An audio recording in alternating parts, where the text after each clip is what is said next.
Good morning, millennials.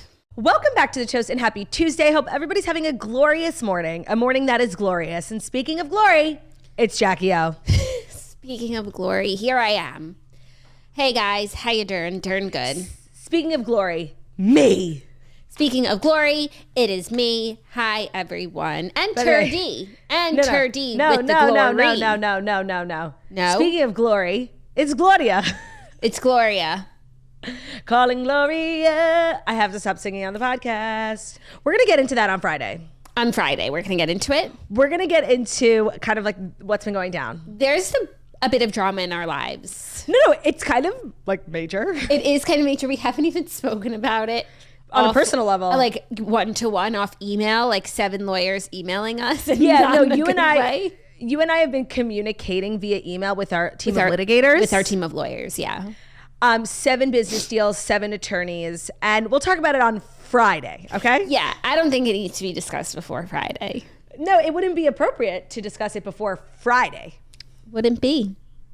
So today's Tuesday, and I know that doesn't sound amazing, but let me put some things in perspective. Okay, we need this. Okay, like, because I was thinking today, I'm like, oh wait, as I was getting ready, I'm like, what day is it? Tuesday. And I was like, yeah, okay, yeah. Do we wish it was Thursday? Of course.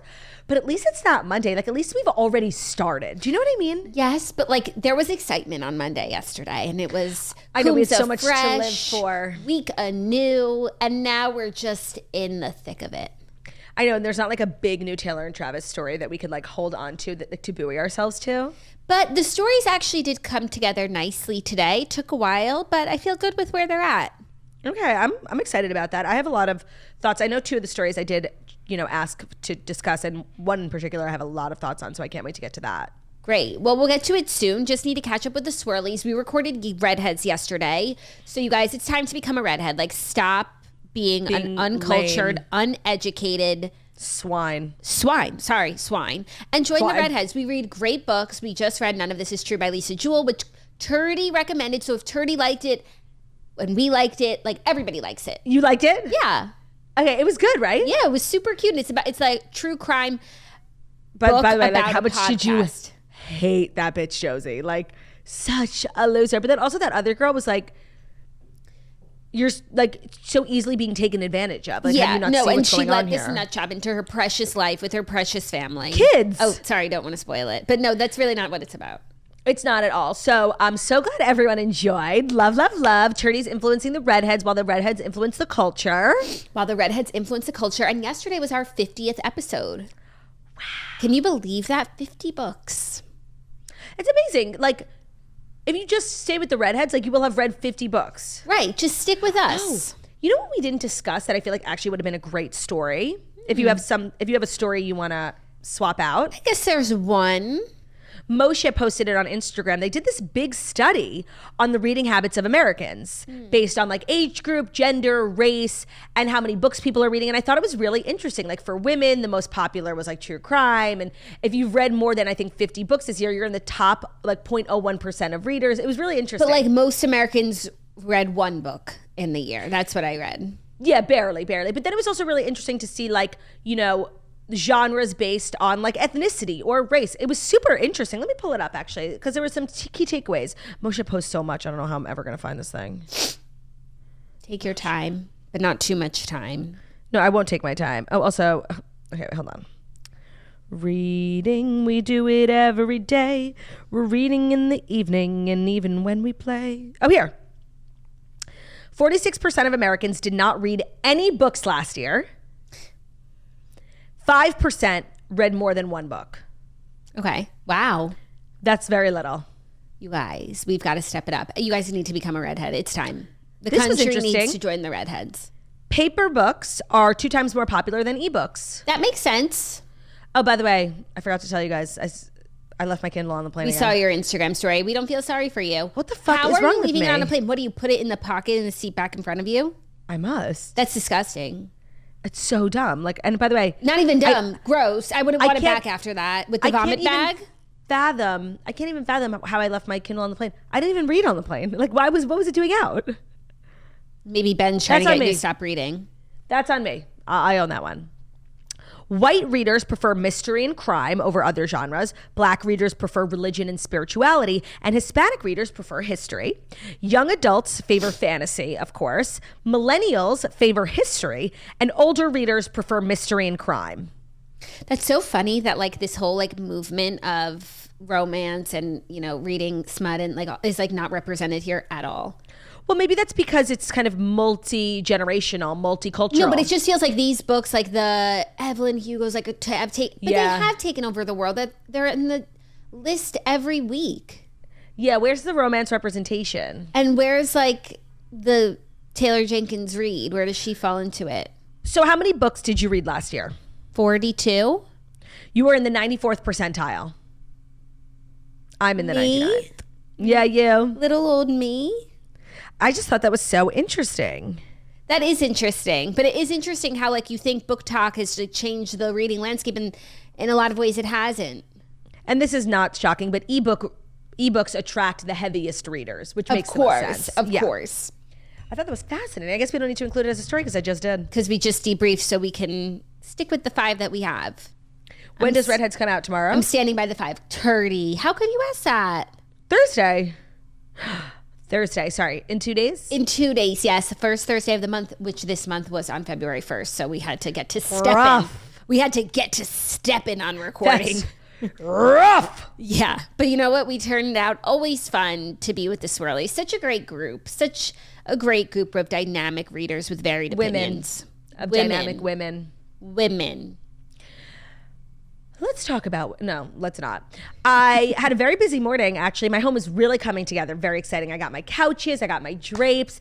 I cannot wait. I'm also hosting book club next week, and I was not going to host if my couch was not going to come in time, but my couch came. Pressure's on. Are you going to cook? No. But it's Balabusta.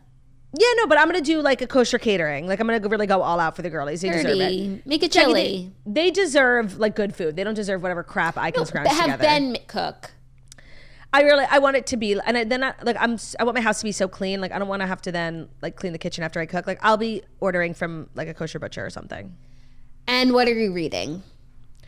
Oh, I have to read the book. It's called like Kitty Carr. Oh, the Lives of Kitty Carr. Something, yeah, Kitty Carr. I've seen it. I think it was a Reese's pick. I was tempted by it. Oh, was it? Yeah. I almost chose it like once for the redheads, and then I didn't. I don't always like I don't love when something that we choose also Reese has chosen, because it just feels like everyone in the world is reading the same book when we should be all reading like more than one book. And you should be platforming multiple authors. Right. And this author has already had her moment. So I think that was the month I chose Advika, and I feel good about that. Advika and the Hollywood Wives. This was like kind of similar. But it looks good. It's on my want to read. We almost chose, what's the book you just read on redheads? Strange Sally Diamond. But somebody in the book club had read it. Darn. Yeah. So that's exciting. My house is coming along. It's so great when you start to like love your home, you know? It's like, so like, I can't wait to get home and hang this piece of art, you know? What piece of art? Just the art that you bought me that's now going in my dining room. Oh my gosh, the Gray Malin? Is it Gray Malin? Who's the other one? Slim Aarons. Yeah, one of them. It's one of them. It's giving Italian landscape. It's going in my dining room. It matches perfectly, and I'm so excited. So it's truly the gift that keeps on giving. Me, little old me. So anything else you want to like catch up on before we dive in? Busy day yesterday. Just doing a lot of personal admin, you know? Oh, you know what? I actually made a TikTok this morning that I wanted to bring up today, because there's this big conversation. This girl's video on TikTok went viral. Her name is Darcy, and she does like beauty, makeup stuff. And so she's like, unbox my PR with me. I've been gone for a week. And Jackie, there might have been 500 boxes. It was the craziest thing.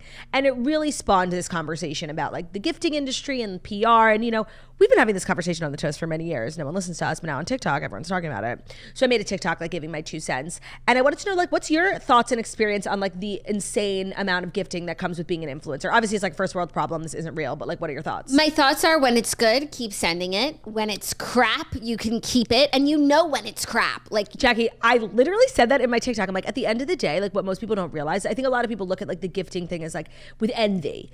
And what you don't realize is like, it's all crap. It's all crap, and you don't want to, nobody like throws it away, so you want to donate it, but you also feel bad like just getting rid of all this stuff, so you try and incorporate it into your life, and then you just have so much crap. It's crap. It's crap on crap. But what I've noticed is I feel like beauty brands used to send their whole collection to influencers because it's hard to guess someone's shade. Yeah, but now they're sending like 4 shades. Yeah, I just saw Kylie's foundation launch. Just saw Kylie's foundation. I've been seeing some of the videos and I'm really tempted to try it. Wow. The thing is though, I love my foundation and I have no issues with it. I don't know how a foundation could be better for me than the one that I'm using. Foundation is also so personal. But it looks thick. I like a thick granny foundation. Yeah. You do like a thick granny. I like granny. full coverage. I've heard it's very matte and like drying. I don't know if that's your vibe. No, but that's not what I heard. Where'd you hear that? Like people reviewing it on social media. I feel like I need to just try it. But then it's like, it's hard to just try it because I still have to get probably 3 colors to find my color. Well, you could go to Ulta. Could I? Such a good point. Like seriously, could I? No, I mean, yes, actually. No, I'm sorry. Could. If I'm leaving the house, look at my nails. Look at my... Yeah, no. You guys don't want to see my toes. Oh my God, what I did to my toes. I tried to clip them. Claudia, they look like dinosaurs, like raggedy and jaggedy. Was that Charlie or Harry pregnancy where I clipped your toenails for you?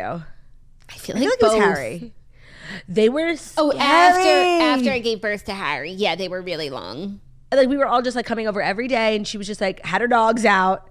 And I was like, I think for the culture. In my bed, like nursing my child. I said, for the culture, we need to get these dogs under control. And so she trimmed them. But it's hard to clip your own toenails.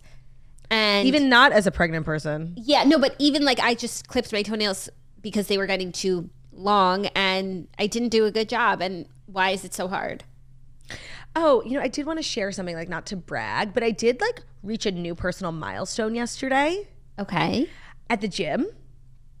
So like running is really hard for me. Like I'm just like an extremely out of shape person between the vaping and, you know, being obese for many years. It's just not something I can do. So I've been trying to like run for like a full song. Like ever since I started my health journey, it's really hard. I ran for 4 minutes straight yesterday. Bravo. Thank you. Thank you. And I really feel as though the only reason I was able to do it was because I pulled up on YouTube the 1989 version of Wildest Dreams X Enchanted. And like the last 4 minutes of that when she's just going so hard, like it powered me through. And I was really proud of myself. I was sweating so hard. It's like literally 4 minutes. How embarrassing is that? Whatever. I did it. You know on FaceTime when you do a thumbs up now, it does a thumbs up bubble? I'm so glad you brought that up. Because I keep getting thumbs ups from you and I know you're not giving a thumbs up, but I actually did just give you a thumbs up. Are you getting it? Oh no, I'm on my computer. Yeah, no, I'm getting it on my computer. I'm on my computer too. I got a thumbs up. Obsessed. Okay, because I just got the new phone. Couple grandmas. Wait, Jackie, do you know this one? Oh. You can send hearts if you do heart hands. Oh. And 2 peace signs. Hold on. Okay, 1 peace sign sends balloons. Or does it? And then 2 peace signs sends balloons and confetti. I didn't get that, but it works though. That's very cool. Let's get a pregnant redhead. I'm loving my new iPhone. Let's get a redhead bride. Yep. Because redheads are trad wives too. Like they get married and settle down. Redheads get pregnant. Redheaded baby. Redheaded anything. Redheaded baby. And then also it's like, okay, so we have pregnant man, but not pregnant redheaded man. Right, well then it's a slippery slope. Yeah, but they have to wait in line. No, imagine if they did pregnant redheaded man before. At this point, they would. No, at the rate that things are going, yes, that's actually like the logical next step. Yeah, anything to not get the redhead variant. But I'm so glad. I've gotten so much outreach and support from redheads. The redheads group chats are popping off. That I am speaking for the people. I'm the voice of the people. And you guys, I'm happy to do it. It's time. Basically, at this point, it's you and Shannon. Like, yeah, it is. And Shannon was just, I saw after we recorded that she was literally saying this on her story that there's no redhead bride. She is a redheaded bride. But if she were a male bride, then she'd have an emoji. Oh, Shannon's coming to town. Let me tell you, Shannon called me yesterday and it was when my drapes were being installed. And she's like, what does that sound? I'm like, oh, my drapes are being installed. She's like, oh my God, so funny. My drapes were just installed. And I was like so excited about my drapes. And drapes are exciting. Jackie, then she showed me like her bedroom. I can't deal with Shannon's house. I wanted to burn my house to the ground. I was like, oh, she's like, show me yours. I'm like, no, they're not done yet. No, when I was on her podcast, I was saying this to Shannon. This is like two separate things, but what I was saying, like her house is just came together so quickly, so done to a T. But she says it's because of Tailored. Her best friend is like really great with designing, just tells her what to buy. But like the thing about Shannon is like, oh, she wants to paint her kitchen cabinets. It's done tomorrow. Like she's so quick with it. Oh, proactive. I need to take my Christmas tree down at 6 a.m. on December 26th. She's so like, she doesn't waste She was a wrong moment. for that. She was wrong for that. She explained why she did it, and I understood like just that feeling of needing to purge. And she had moved so much furniture around for her Christmas setup, and she had people staying with her, and they never got to see her house as it is without all the Christmas crap and like normal. Like to me, that's just like an extremely privileged thing to do. Like she doesn't know what it's like. Like some people don't have a Christmas tree. She doesn't know what it's like to not be able to decorate for Christmas. So to take it down so quickly and swiftly and so kind of, you know, disrespectfully. No, she made it make sense to me, but I mean, I feel the same way. Even the other day, she posted her messy closet, and she's like, "Don't worry," it was so messy, like no shade. And she was like, "Don't worry, it will be cleaned up today." And it was cleaned up today. For me, if that were my closet, 3 months later. I actually relate to Shannon in that sense. Like if something needs to be done, I'll get it done that day. Like I'm extremely proactive. But like just except this pap smear. Like I have been needing to get a pap smear for like 2 months. And I just every day I'm like, oh, I have to make the appointment today. I have to make the appointment today. I have to make the, and I just can't make the appointment. When it comes to making appointments, I'm not your girl. Yes, you're not. No. But I've realized that's something I can delegate to my husband. Not my pap smear, but appointments in general.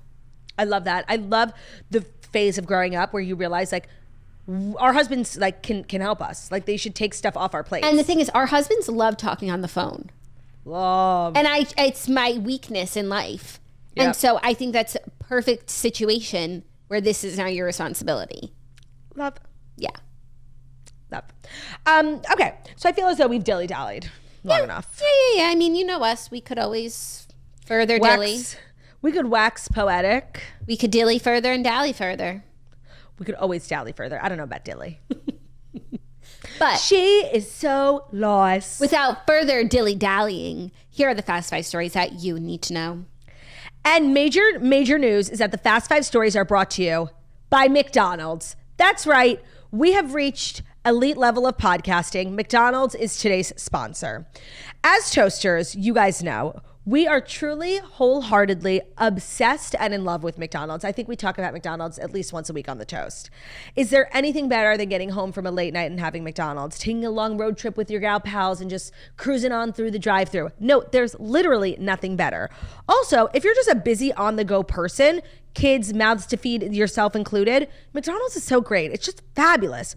And we're so excited to partner with McDonald's to talk about their classic burgers, which are hotter, juicier, and tastier than ever before. So much so that the Hamburglar is back on the loose. We have nothing but empathy and respect for the Hamburglar because how could you blame him for trying to get the Big Mac he deserves? McDonald's patties are cooked to juicy perfection and the cheese is perfectly melted. We're talking a pillowy, soft golden bun and a Big Mac, excuse me. I love Big Mac. And a Big Mac that now has more special sauce in every bite. We stand firmly with the Hamburglar because these are truly McDonald's best classic burgers ever. You can try McDonald's best burgers ever at a McDonald's near, and that's a fabulous thing about McDonald's. There's always one somewhere, you know? So treat yourself. It's only Tuesday. You know, we have a lot more living to do. So get that burger from McDonald's and treat yourself at a McDonald's near you. Today's episode is also brought to you by KiwiCo. KiwiCo Panda Crate is a bi-monthly subscription for babies 0 to 24 months. It's perfect for brain building, play made fun. It's made with care. KiwiCo products are free of BFA, phthalates, and lead. They use only non-toxic water-based paints and finishes.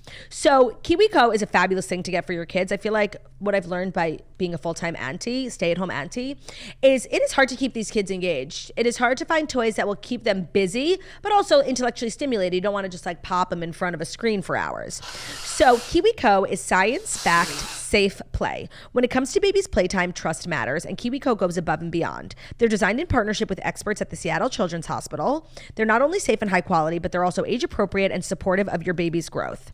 So they support your baby's rapid development with products that support child-led play and encourage open-ended exploration. Nurture your little one's growing brain through fun and engaging play. And it's designed with care. They're thoughtful quality design choices and materials, promote healthy development, and they are designed with high quality materials, ensuring that they withstand the test of time. So not only are you keeping these kids occupied for more than 5 minutes, you're also engaging them. These are toys that are going to help them develop, help them learn, discover new things, build a robot. So unlock brain building play with KiwiCo Panda Crate. Get 50% off your first month with code TOAST at kiwico.com/panda. That's 50% off your first month at kiwico.com/panda. Promo code TOAST. Thank you, La. You're welcome, and thank you, KiwiCo. Our first story, we've got some musical beef today. The first one, Nicki Minaj releases Megan Thee Stallion diss track called Bigfoot amid their ongoing feud. So Nicki Minaj and Megan Thee Stallion have been having a musical feud over the last few days. Last week, Megan Thee Stallion put out a song called Hiss, and there is a line on the song about Megan's Law, which is about a law that requires the sex offender registry to be public, to register with the state. And we know that Nicki Minaj's husband is a level 2 sex offender in New York State. So is her brother. So this line seems to be about a little bit of a diss towards Nicki Minaj. The thing is that it could have been a diss towards Nicki Minaj, but Nicki Minaj like took it personally and then released her own diss track, basically just kind of outing herself like as the target of this lyric. It probably was about Nicki Minaj, but it could have not been, you know? Yeah, she had plausible deniability, but maybe there's stuff going on behind the scenes where because the origin of this feud is weird. They've worked together before and they've been fine. So it's like, what happened? Is this the first thing to happen? If this is the first thing to happen, yeah, it's kind of an outsized reaction. But if there's stuff behind the scenes and then Megan took it public with this line, Megan's Law, now Nicki's responding in kind. She put out a song called Bigfoot. She put it out a few days after the initial song came out. So she moves quickly. And I listened to it. It's very good. It's definitely about Megan Thee Stallion. Yeah. So here are some of the lyrics. This little begging W word talking about Megan's Law for... What's the W word? I don't know. Wench? Oh, they bleeped it out? They blinked it out. I was thinking wench? Or witch? But like they wouldn't bleep that out. I don't know. What's the W word? Sound off in the comments, even though it's oh God, a bad don't. Word. Yeah.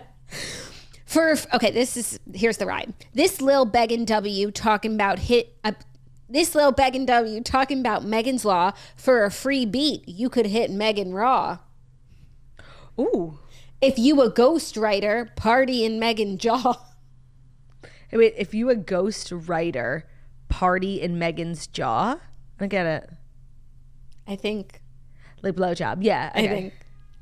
Shots thrown, but I still ain't let Megan score. Bad bitch, she like 6 foot. I call her Bigfoot. The bitch fell off. I said, get up on your good foot. Because, you know. She was shot in the foot by Tory Lanez. She was shot in the foot by Tory Lanez. She also accuses Megan of lying to Gayle King on CBS Morning about the details of the 2020 assault by Tory Lanez. Oh, wow. I remember when we reported on that story, Jackie said the name Tory Lanez 1,000 times, and every single time she called him Tory Lanez. Also, I saw this morning, it said Megan Thee Stallion was going on GMA. She had a big announcement. And then I never saw what the announcement is. I don't think GMA is where you take your beef. Whatever she's announcing, it's going to be, you know, like a collaboration with the Bratz dolls, not like what her response to Nicki Minaj. Anyways, she also, in the outro, Nicki teases there's a second installment to the diss track, and she repeats, lying on your dead mama, on your dead mama. She said, oh, ho, the things you've lied about, even pertaining to your mom, you don't want them out? Okay, now since you think it's funny to speak about people's families, we'll all join in. We'll all play the reindeer games. So here's where I stand. I feel as though we were just having the conversation about Nicki Minaj. Like, she's so funny and iconic, and like she's so deeply problematic, but like whatever, you know? This was like a gentle reminder. She is married to a sex offender and related to one. And it's just like low-key crazy. It really is. And I think that Megan Thee Stallion low-key got shot in the foot. And I feel like this is the third time like it's been made into a rap lyric and like people make fun of her. I feel like the rap community has actually been really awful to her after she was literally shot. And I kind of stand with Megan Thee Stallion. Oh, really? Yeah. And then Nicki Minaj, like once this track came out, Megan Thee Stallion like really played this well. She released the track. Then Nikki responded, and Nikki's been going insane on social media, leaving the most insane comments on like regular users, like people in the fandoms, TikToks and stuff. She's been like kind of acting like a nut, and Meg is just kind of letting her act nutty. So I do feel like Megan won, even though Megan like did start it. She did start it. Yeah, I don't know. I was gonna say I think this song like it's really good. The lyrics are cutting. It's a good diss track. Like she thoroughly dissed her. Yep, she's been dissed. She's been dissed, and I feel like Nicki Minaj finds herself in these feuds often. So it's kind of like a Nicki thing. But at this point, like I'm sticking with Nicki. Oh wow. Yeah, and I feel like when she was fighting with Cardi B, we didn't.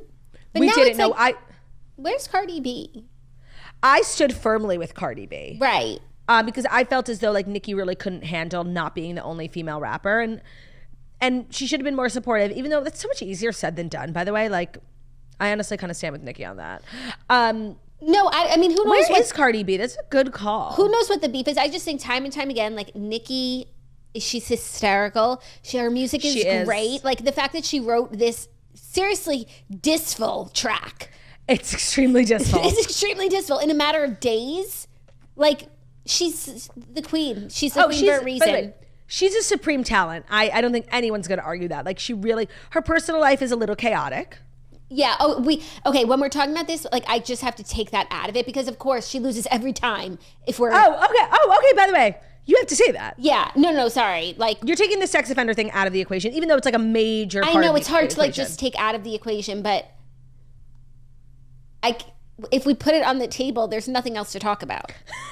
No, it's so true. It's kind of a game over. Game over. So we kind of have to take it off the table so we can even talk about the diss track. But that's unfair to Megan Thee Stallion because like facts are facts. Like your husband's a sex offender. No, it's like, and okay, why we just like take stuff off the table? No, I understand. I just really like Megan Thee Stallion. Like I also really like Nicki Minaj. You know what? What if we just didn't take sides? Okay. And I think also with this, like, time will tell. We'll see how it ages. Yeah. Also, I do think it's probably best for Megan Thee Stallion not to respond because Nikki does look like a little loony. Yeah. Just like going off for days. Yeah, it's a big response to a one line.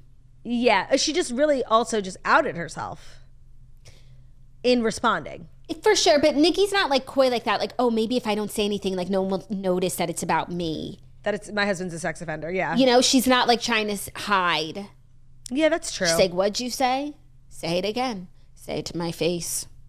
Yeah.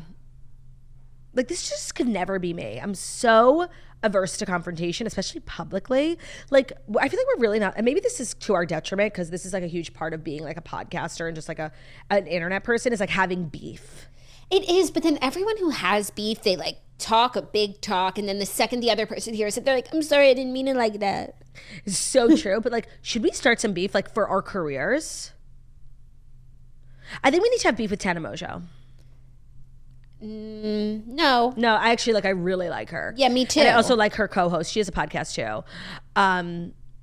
Do we have beef? Do we have current beef? Well, we'll talk about it on Friday. Oh, yeah, it's for sure. No, we have beef. We have beef. Social media beef. I feel like a lot of the beef has been squashed recently. Yes, I would agree with you. But there was never like actual beef. We just like, you know, we're girls. So like we just see other people on social media and we're like, oh, you know? No, but like, no, we've had beef and now we don't have beef.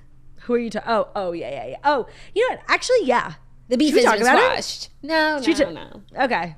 Because that's the thing about squashing beef. Like, you need to move forward. You don't bring it up. You don't move back. And I do think it's worth mentioning, we're not going to bring it up, but like in the beef, like we actually were wrong. Yeah. But yeah. So it's not like if we brought it up, it would actually only be like in a positive light for the person we squashed the beef with. Yeah, that they would be forgiving. But we're not going to talk about it, but just know, like, you're right. We currently have no internet beef. I forgot, and we've talked about that beef before. We did have beef. We do not have beef anymore. Like, it's vegetarian. It's vegetarian. I actually was just realizing, I think I have beef with someone. Who? Like, I mean, text at least I should. I'm going to text it to you. Oh my God, Jackie's laughing like an evil witch, and she has beef. With who? I definitely have beef. When I send you this person's name, you're going to be like, yeah, there's beef. There is beef, and you know what? I hate her. She's wrong, and you're right. Thank you. Did she ever respond? I don't think so. I mean, that was humiliating but like, for her. It would be classic me if someone like responded like a diss in my DM and I didn't see it. It's so true. Like, too busy to beef. Too busy to beef. That's the name of our diss track. Too busy to beef. And the thing about my beef is that if you guys like what happened was public, so there's nothing that like happened behind the scenes. Like you guys could maybe figure it out. Oh my God, that's so funny. I totally forgot about that. Yeah, okay. I guess we like low-key do have beef. Yeah. Yeah. Love beef. Are you ready for our next? Wait, also, let me check to you one more person who I feel like we might have beef with. Me or you? We. Oh, okay. Text We're a united front. If one of us has beef, all of us have beef. Oh, yeah, by the way, I stand with you against that other bitch. Oh, yeah. That one, like, is a little, like, yeah. We do have beef with that, right? Unfortunately, we do have beef, yeah. And I meant to tell you, we actually just got, like, an email about that beef. You're lying. No, I swear. Exciting. How annoying is this conversation for people listening who aren't us? The thing is, everything that we're discussing, like it's all in the public domain. So if you've been paying attention closely, you could piece it together. Yeah. Do I have beef with anyone else? Well, did I say on this podcast that I officially squashed the beef between Shannon and Tinks? You did. Or maybe it was on Patreon? Freaking Fred. But it's okay. A week delay. You had a week exclusive on Freaking Fred. I'm bringing the girlies together. Shannon and Tinks' beef is over. They squashed it. They don't even remember what it was about. And like they both agreed just to like drop it and be friends now. They follow each other. Love. Brie. Like that's the Barbie movie, okay? You know? Are you ready for our next story, which is more musical beef? Yes, I'm so excited about this one. Zach Bryan and Walter Hayes are beefing. Walter? What I Walter Hayes and Tony Lanez. Walker Hayes. And Tori? Lanez, yeah. Not Tony. Tori. Wait. But it's a man. Tori. It's Tori. It's a man named Tori, yeah. It's a man. Confusing. It's a redheaded pregnant man named Tori. Lanez.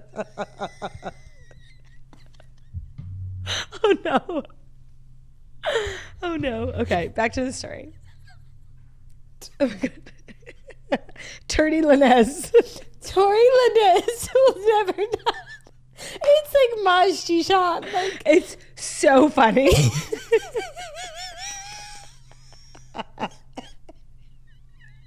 Lanez. It's really, you made it French. Oh my God. Oh my God, I'm also cracking up that like we spoke about that story once. I said Tori Lanez the whole time. And then we never spoke about it again. It was just giving like mic chop, you know? Lanez, boom. Drop. And I'm sorry, like it will always be Lanez for me. I agree. It has and always will be Lanez. And considering like he shot someone and he's in jail, like he doesn't deserve like that. I have to get his name right. Oh, 1000%. Also, if it's Lanes with a Z, like that's probably not his real name.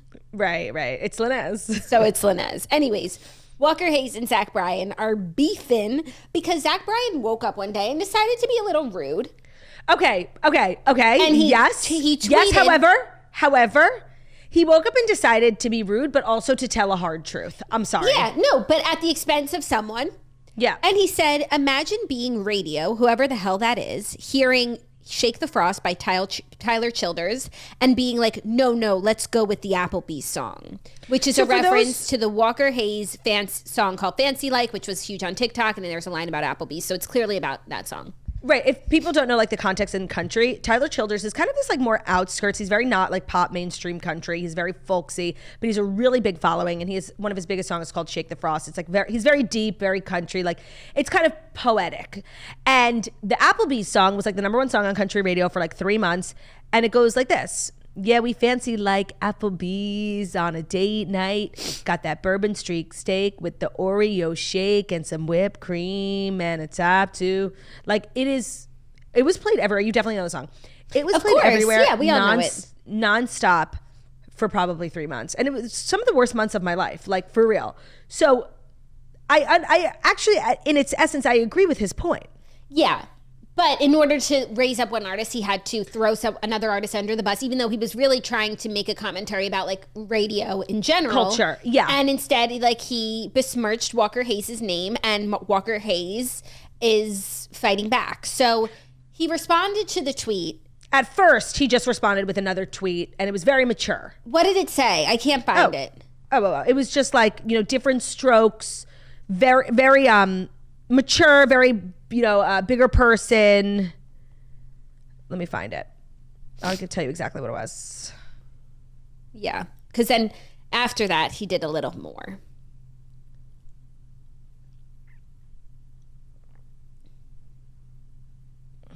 Hold on. Take your time. You're right. Where is his tweet?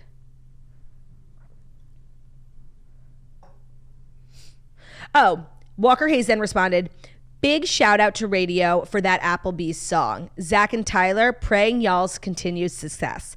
So honestly, had he left it at that, I would have had a lot of respect. Now, he was insulted, so he has every right to respond. But like Zach Bryan had a good point. I'm sorry. Yeah, he did. His response, the first one was good. And then he decided to also put out a song about the situation. The lyrics include, woke up this... Wait. So he took the high road, and then the next day changed his mind and recorded a song about it. Yeah, no, I think he's still on the high road because it was a mature song with a mature message, still not like a diss track, but it just was a little extra. So the lyrics go like this. Woke up this morning, read something mean, something in the orange says you're feeling green. Felt like throwing punches, I just held him back because Jesus didn't die for me so I could fight with Zach. That'll be me next time I'm getting into a fight with my husband. Literally. In the post caption, so he posted the song to his Instagram, and then in the caption, he said, me and my buddies were talking about the whole Zach Bryan thing. They were saying they appreciated how I responded. I confess that they only saw my best foot forward. I had 100 smartass responses in the chamber that I didn't fire off.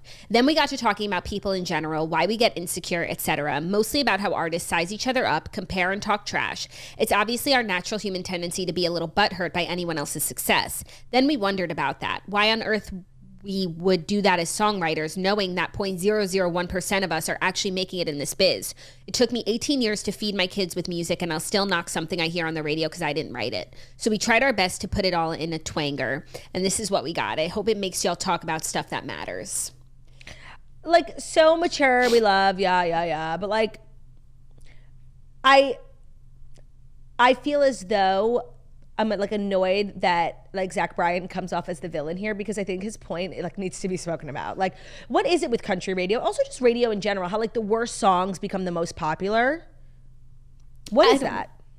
And not the worst songs, but there are sometimes bad, not the best songs that they play over and over again. Why? Right. And we're forced into liking them.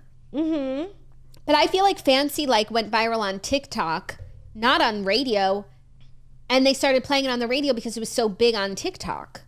Perhaps. That's actually a good point. So I don't know that one's the best example, but I do think there is, a argument to be made here. But I think in general, now Walker Hayes is trying to capitalize on the moment. I think he's also trying to, he sees that people are talking about him and people might not know him as an artist. And I think aside from Fancy he's a very talented singer and songwriter, and he writes soulful music, not just Applebee's jingles. Right.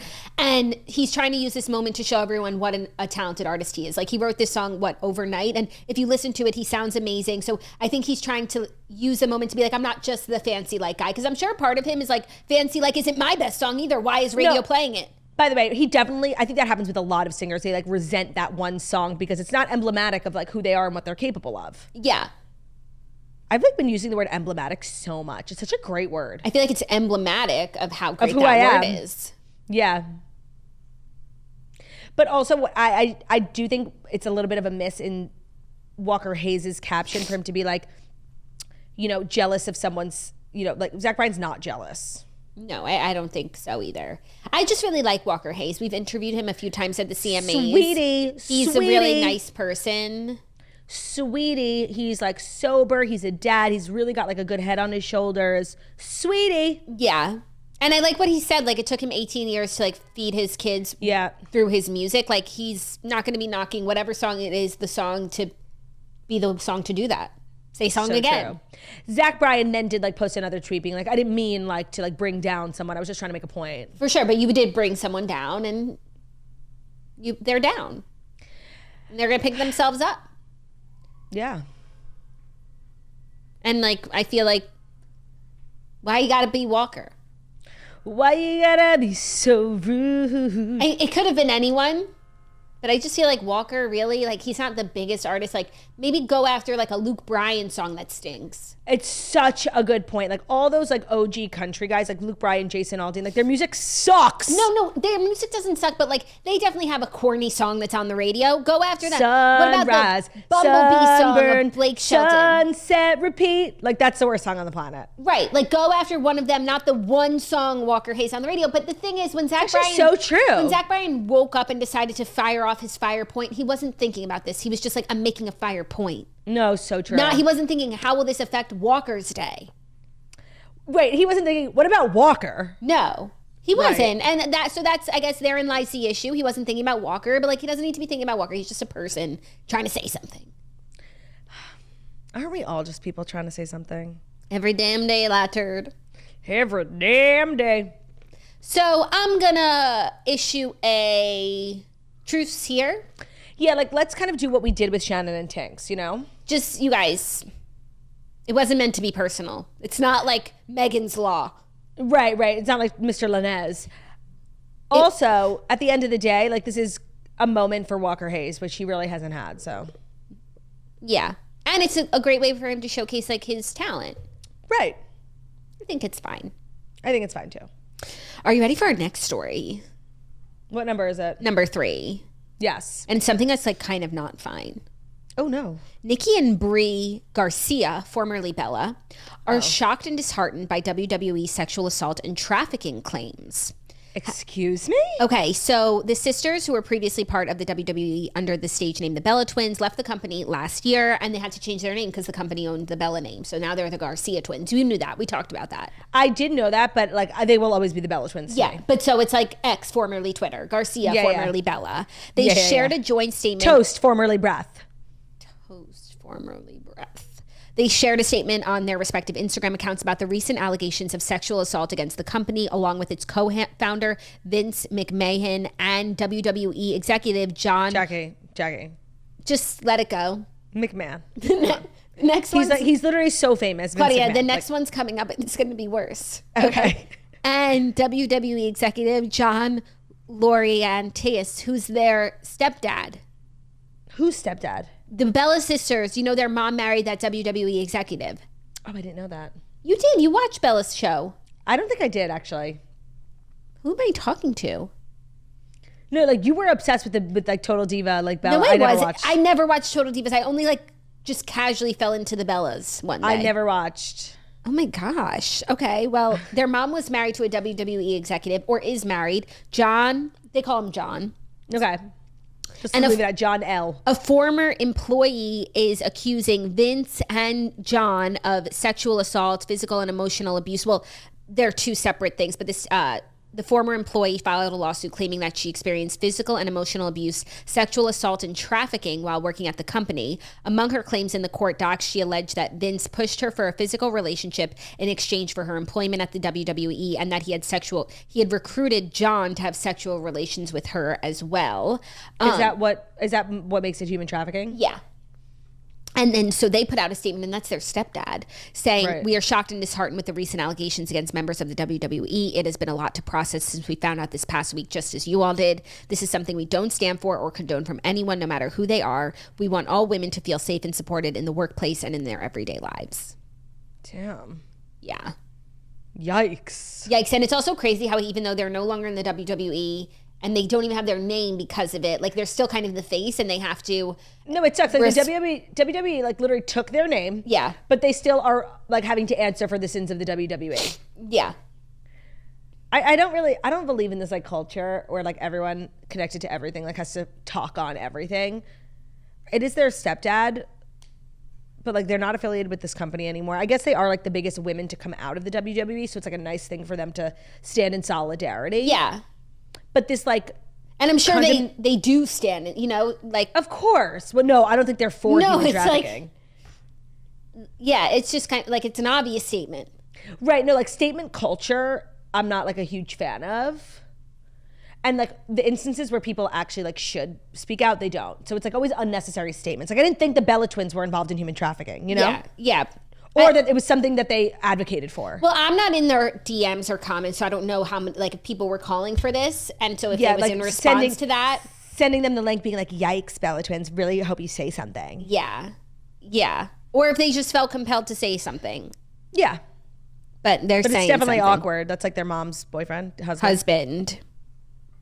So, yeah, who knows? And they do a lot of work as like podcasters and talking. So I guess in that sense, it would come up at some point. Yeah. But yeah, crazy times. Are you ready for our next story? Is it the next story that's brought to you by the new Lionsgate film Scrambled? Yes, it is. What a crazy coincidence. Scrambled, a heartfelt yet hilarious journey of self-discovery and self-love. It's written and directed and starring Leah McKendrick, who is, quote, among IndieWire's top female filmmakers to watch this year. So here's what the movie's about. It's actually, I think, like a really relatable story, especially for the toasters who might find themselves in a similar life stage. So she's a quintessential eternal bridesmaid. Her name is Nellie Robinson, obviously played by Leah McKendrick. She constantly finds herself between weddings, baby showers, bad dates. So when she begins to feel like the clock is ticking, she is faced with the bleak romantic prospects. Nellie decides to freeze her eggs, setting her on an empowering journey to a brave new world where she ultimately discovers the one she's looking for might just be herself. Film Threat says it's brilliant storytelling. You can learn more about the movie, watch the trailer at lionsgate.com/movies/scrambled. I thought the trailer was hysterical. It looked so cute. So many familiar faces in the movie too. I also think like a lot of people, this is going to be like Leah McKendrick's like moment. She's going to end up being like a major like filmmaker, movie girly after this movie, because I think that a lot of people it's gonna resonate with a lot of people. It's in theaters on February 2nd. It is rated R. If you want to learn more, watch the trailer for the Scrambled movie starring Leah McKendrick. You can do so at lionsgate.com/movies/scrambled. That's SCRAMBLED, like eggs. Get it? No, I do get it. I think that's a really clever title. And it seems it's also she's scrambled in her personal life and the eggs of it all. Today's episode is also brought to you by Manscaped. Getting ready for Valentine's Day and don't know what to give the man in your life? No worries, Manscaped is here to save your love story with all the new Performance Package 5.0 Ultra.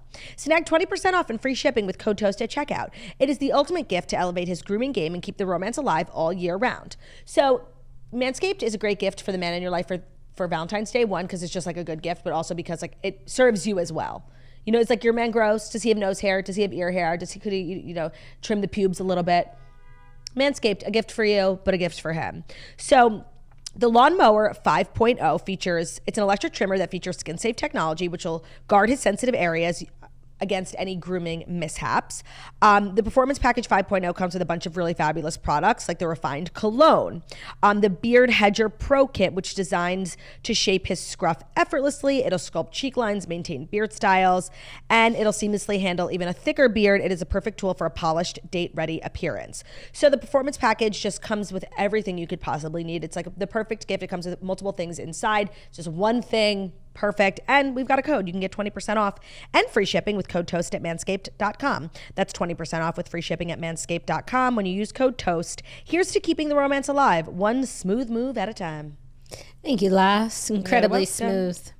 Smooth criminal. Our next story is the first in, I think, what will be a series of stories over the next 2 weeks, which is Super Bowl commercial collaboration pairs. Oh, how exciting. I love these stories. First one, e.l.f. Super Bowl commercial collaboration pair, and they've teamed up with the cast of Suits for their Super Bowl commercial. Wait, e.l.f. Cosmetics? e.l.f. Cosmetics. Yeah, remember last year they did Jennifer Coolidge. She was having her big moment. With the sticky it's a primer so sticky and it was like sticking to everything. Yeah. So this year, the legal drama is going to be part of the Super Bowl. 3 of its stars are reuniting on the small screen. Gina Torres, Rick Hoffman, and Sarah Rafferty appear in the trailer for e.l.f. Cosmetics' new Super Bowl. So is that Rick Hoffman is obviously Louis Litt. Yeah. Sarah is Donna. And who was the first actress? These 3 people. Jessica, right? Yeah, okay. Jessica, Donna, and Louis. Great. So they're in a trailer for the new Super Bowl ad. Also, now Super Bowl ads have trailers and promos and teasers, which it's just a whole thing. It is a lot, but you're paying like $8 million for 30 seconds. Like, milk that shit. I'm not complaining. I mean, that's saying. $8 million before you even have to pay for production. You have to pay your stars, pay for the sets. Like, it's just to get the commercial. Yeah. I don't know if it's $8 million. I remember a few years ago it was 5. So I assume with inflation it's at 8.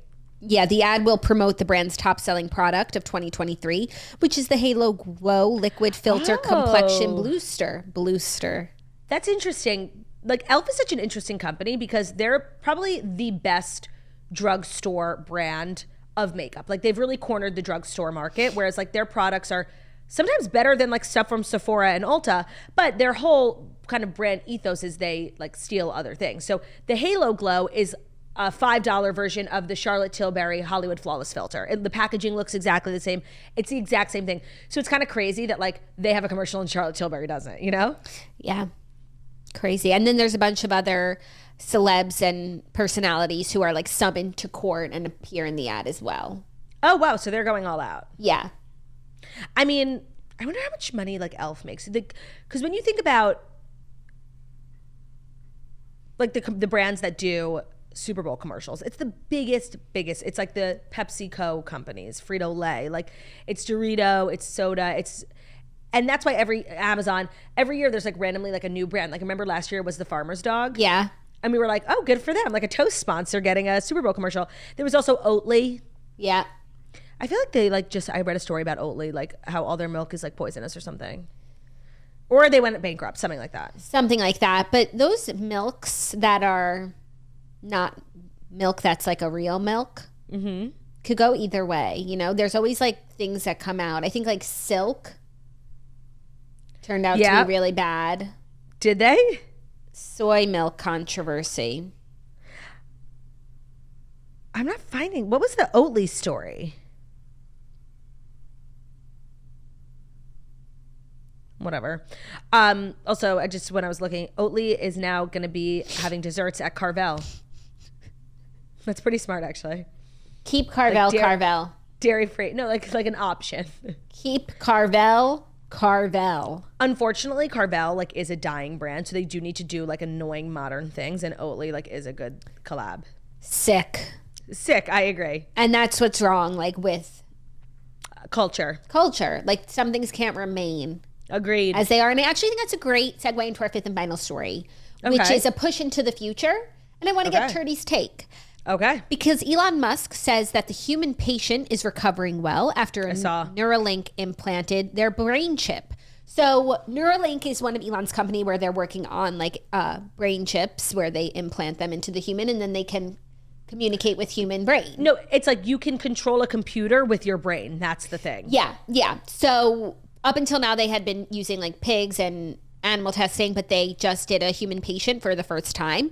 Elon shared on X that the unidentified patient is recovering well after they received the implant on Sunday. He said initial results show promising neuron spike detection. He did not provide any additional information regarding the patient's condition of the procedure. The Neuralink is a quarter-sized chip implant and has dozens of tiny thread-like electrodes. The electrodes are then implanted into the brain itself and relay electrical signals from neurons. The chip is placed in the brain's region that controls the intention to move. So Elon talks about how it would control phones and computers just by thinking. He said initial users will be those who have lost the use of their limbs. He said, like, imagine if Stephen Hawking could communicate faster than a speed typist or auctioneer. That is the goal. Okay, well, now when you put it like that, because I was about to be like, this is fucking weird. Like, this is really some Black Mirror type shit. Yeah, it's not for me at this moment. Me neither. But like, when you think about the future, like year 3000, like, you do think about a world in which like your brain can control your phone or whatever. And like, this is the first step. It's just freaky as fuck because this is AI on crack. Yeah. And when like, if people think AI is scary, like, I think this is frightening. But using it as like a medical device for like people who have lost use of their limbs, like, that to me is way less intimidating and scary. That's like always a good example of the positives of technology. I remember those Super Bowl Microsoft commercials where they would show people using Microsoft technology, people who were handicapped, and how amazing it is. I feel like that's always like the pro for technology, and then the con list just keeps going. Yeah. But I remember in Elon's book when he talked about the reasons for Neuralink, I wasn't totally against it, but it's just like not for me and not something that I feel like I need to see in the world. But he feels like it's important for the advancement of society. Right. I also think like Elon is very particular and sort of conservative when it comes to like the advancement of technology. Yes. Like he's all for like safe AI. You were saying that. So I do sort of trust his judgment here a little bit. It's not like he's one of these crazy geniuses who will invent anything at any cost, no matter what it takes. Like he's very, I think, prudent.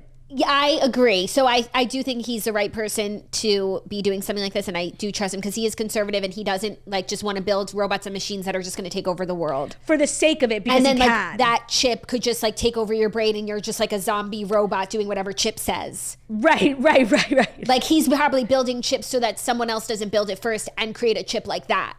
Right. So we have to support as much as we can. I'm just saying, like, you know, maybe the future is not for me, little old me. I agree. No, like even the way you just said, like, so that somebody else doesn't create a chip that could take over. Like, are you kidding? No, but like that's possible. Chip on chip crime, it's going to happen. It's going to happen. It just feels like, you know, it feels like a lot. Yeah, but these are questions for the Elons of the world to grapple with, and we just read about the headlines. Yeah, this is where it feels, you know, kind of great, like ignorance, like being dumb. It's like, these are not my problems. I know, but I feel like with AI this year, like it really crept up on us. Even AI ethical issues. We were just talking about last week, like with the Taylor Swift photos. Yeah, it's so true. Like I went from not knowing what AI is to like being extremely concerned. Extremely concerned, but also like utilizing AI, enjoying some elements of AI. But now we're kind of like in this, we're all privy to this debate of like, how smart should AI be? How intelligent should it be?